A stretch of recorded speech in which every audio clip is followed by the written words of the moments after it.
I told myself I was in control until he proved me wrong. I chose the shade on purpose, not romantic red, but courtroom red, the kind that stains evidence. I pressed it to my mouth, then to a glass, then to a man who wasn't my husband, just long enough to leave a question mark on his lips. I didn't do it for thrill. I did it for balance. Nate had turned our marriage into an audit. Receipts, alibis, late meetings with perfume that wasn't mine. My revenge had rules. No lies he didn't deserve, no harm no one could recover from. It sounded noble. Maybe that was my first lie. The plan was simple. A kiss where Nate would see. A message he couldn't ignore. Leverage to force the truth I couldn't pry from him. One calculated blot of red, one borrowed heartbeat. I believed I could step back after. Wipe it away with makeup remover and logic. His name was Leo. He was a clean cut in a messy world. Polished shoes, careful hands, a voice that smoothed the air. We met by accident at the hotel bar below Nate's firm. I told myself it was coincidence. It wasn't. I'd memorized his scheduled days earlier. My pulse quickened anyway.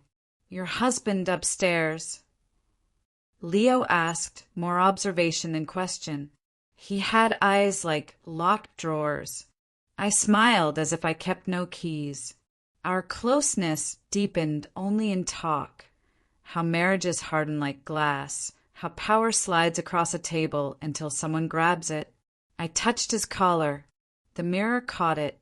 So did the camera near the elevator. I kissed him the way a verdict is read. Crisp, final, with consequences already drafted. The lipstick left a neat half-moon on his mouth. He looked stunned and then amused. Careful, he said softly. Marks travel. That was the point. I wanted the mark to travel to Nate's phone, to his pride, to the part of him that thought he could hide in clean shirts and late-night strategy. I wanted him to taste the truth the way I'd swallowed doubt.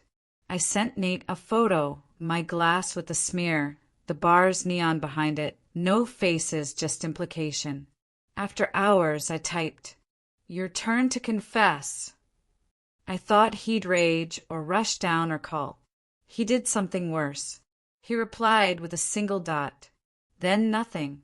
Silence is not neutral. It is a choice with teeth. Leo watched me watch my phone. "You okay?" he asked. I wanted to say yes. I nodded instead, an adult woman in a schoolgirl's dare. The room seemed to tilt, as if a larger hand had nudged the table. When I finally stood, Leo stood with me. "Walk you out," he offered. I should have said no. I should have let the mark cool. But the elevator doors opened like a throat about to swallow words, and I stepped in. 2 floors down, the door slid apart again. Nate was inside. He didn't look angry. He looked prepared. And somewhere between us, the red on Leo's mouth brightened like a warning light. The doors closed. My control did too. His voice alone was enough to ruin my carefully built life. "Nora," Nate said, like a man greeting a client he'd already won. He acknowledged Leo with a nod that held no surprise. My stomach dropped the way truth does when it recognizes a trap it thought it set. "I'm late," I managed. Leo shifted, clearing his throat, lowering his gaze as if modesty could erase lipstick. Nate pressed the stop button. The car hummed. My phone buzzed. 3 new messages from an unknown number. Each held a grainy still of the bar camera. My crimson signature bloomed in every frame. "You sent me evidence," Nate said calmly, and I brought the rest. He glanced at Leo. "Thanks for your cooperation." The floor lurched an inch. My confidence fell a mile. Cooperation? Leo's hands opened empty. "He approached me last week," he said, not quite meeting my eyes. He had photos of me leaving a hotel with a client. Nothing happened, but it looked bad. He said you were testing him. His voice dimmed.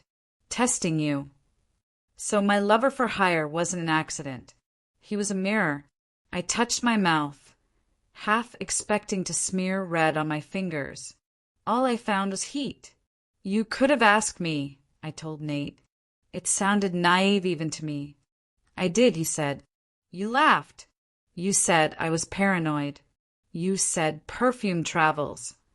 The elevator's camera stared like a patient clerk. He lifted his phone. A mute video played, my hand on Leo's collar, my careful kiss, my precision sin. I searched for fury and found something worse. The memory of the first lie between us, small as a receipt, easy to lose. I had called it self-defense. Maybe it was offense disguised as grace. My pulse quickened. What do you want, Nate? I asked. An apology? A scoreboard? He studied me with that lawyer's gaze that adds up answers before questions end. I want the truth, he said. About me. About you. About why a woman like you chooses a mark instead of a conversation. He flicked the switch. The elevator sighed back to life. Come upstairs. Or walk away now. Either choice is a confession. The doors opened to the lobby first. Leo stepped out, relief like sweat. He hesitated. I'm sorry, he told me. It was honest. It was also useless. He vanished into the hotel's noise. I stayed, not for Nate, yet, but for the version of myself that could still steer. Up, I said. He extended a hand to the panel, not to me. Professional distance, marital theater. On the 22nd floor, the firm's corridor smelled of paper and cold coffee. We entered his office. On the desk, a neat folder labeled leverage. Inside, screenshots, timelines, a note in my own handwriting, perfume travels. He'd clipped it from our grocery list. You keep trophies now. I asked. I meant to sound sharp. I sounded tired. I keep context, he answered, because you've been rewriting it. He stepped closer, not touching.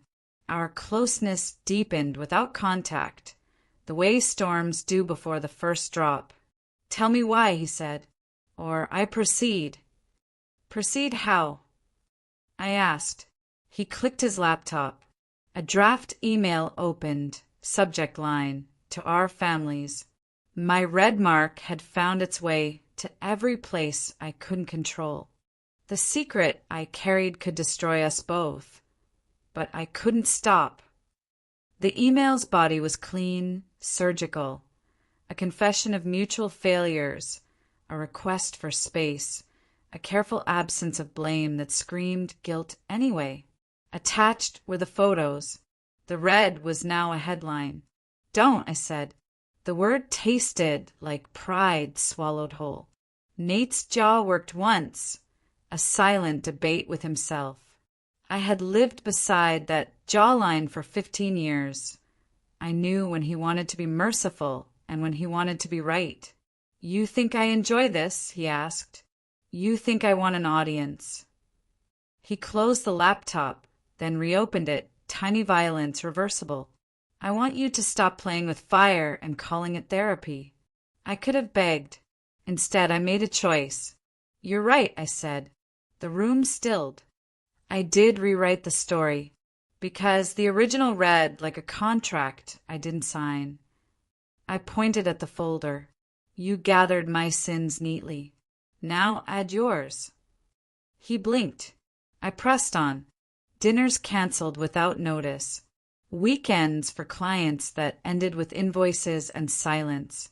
You built a life where you win by withholding. I learned to speak in leverage because conversation failed. My voice didn't shake. That scared me. He breathed out slow.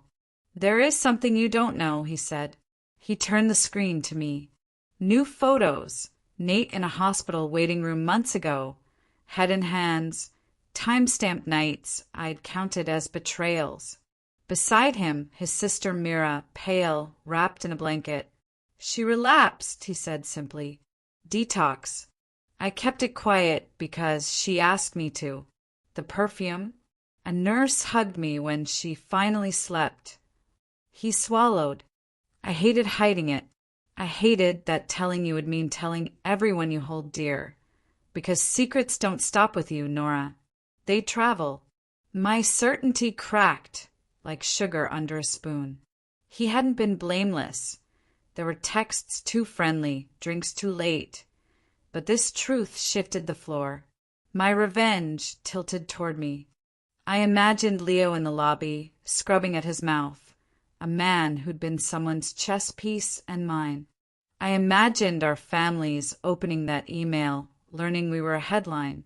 My carefully stacked indignations fell, loud and stupid. "What now?" I asked. The question felt like lint, too small after the fire. "Now we decide whether the game ends," he said. "Not with an audience. With a choice." He deleted the draft. A small act, real as gravity. "You wanted a confession. Here's mine. I used your lover to corner you because I was afraid you'd never stop unless something stopped you. That was cruel. I am not proud." I stepped closer. The air grew warm, dangerous with possibility. Our closeness deepened without touch. Memories crowded the space. First apartment pain on our hands. The night the lights went out and we told stories in the dark. Laughter that didn't need a verdict. "I won't apologize for wanting honesty," I said. "But I will apologize for choosing spectacle." The red on my mouth had faded to a stubborn outline. I pressed a tissue to it. White turned pink. Nate watched. "Rule number 1, he said quietly. "No audience." "Rule number 2, I answered.